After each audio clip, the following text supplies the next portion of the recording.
Hey guys, it's finally another video after I didn't draw in about 2 weeks and it felt like ages. I'm really glad that I got the time to draw again, and also I am back into digital finally. I was kind of frustrated with digital, probably because it has been hot as hell the last month and I felt really painful to sweat in front of my computer for hours.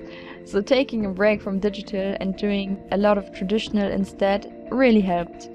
I was going outside a lot, just taking my watercolors and my water tank brush with me, just in the park or somewhere else. But now that summer is hopefully over soon, I started having fun with digital again, and I also developed some new skills from doing traditional art for a while.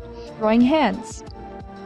I practiced them a lot in the last time, and I feel like drawing hands is something that a lot of artists like to avoid as much as possible, or try to narrow down to a cartoony art style so they don't have to practice realistic hands, because it's really easy to screw up.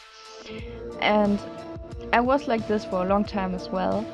And I guess what I did wrong was when I practiced hands before, I was just sketching separated hands in a sketchbook. And it didn't really help at all, because even if I could manage to draw a good hand on a scribble paper, I wasn't able to do the same thing from memory in a drawing that I'm serious about. But after I started drawing actual artworks, including characters who have their hands out in the open, and also using references from real-life photos, I magically got better at it. And by the way, if you need a reference, just take a picture of yourself doing the exact thing with your hand that you need to draw, because it's much easier than searching the internet for hours for that perfect hand reference. Another new technique I adapted in digital that makes things easier is I stopped zooming in all the time. This makes the video less ADHD to watch for you guys, but also it is less frustrating. Also, when you draw on a piece of paper, you can also not zoom in, so why would you exaggerate on zooming into the tiniest pixels in a digital artwork? It just doesn't make much sense, and it just makes the whole process slower and more frustrating for me. So yeah, the technique I am using right now in digital is basically a pretty unique one that I came up with. At least I haven't seen a lot of people do it like that. And that's also why I was very insecure about it at first, because I thought, am I even doing this right? But in the end of the day, what's right is just what works for you personally.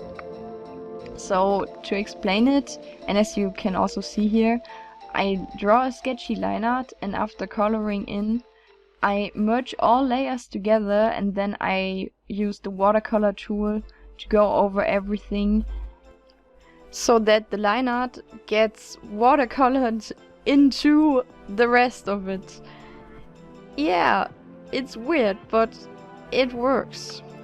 Another thing I did in this artwork that I guess is a struggle for some artists is I drew realistic lips on a male character, and that's often a problem since detailed lips usually make a character look feminine.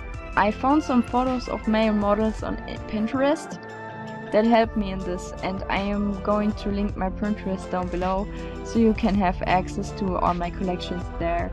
And you will also find the pictures I saved up for drawing references.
looking up some pictures of TV noise and putting them in the background.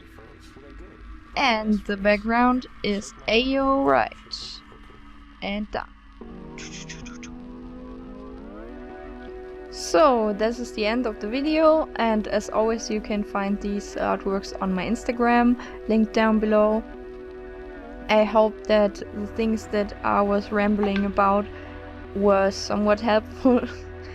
Yeah, and this is another version where I put the layers to Lumi and Shade.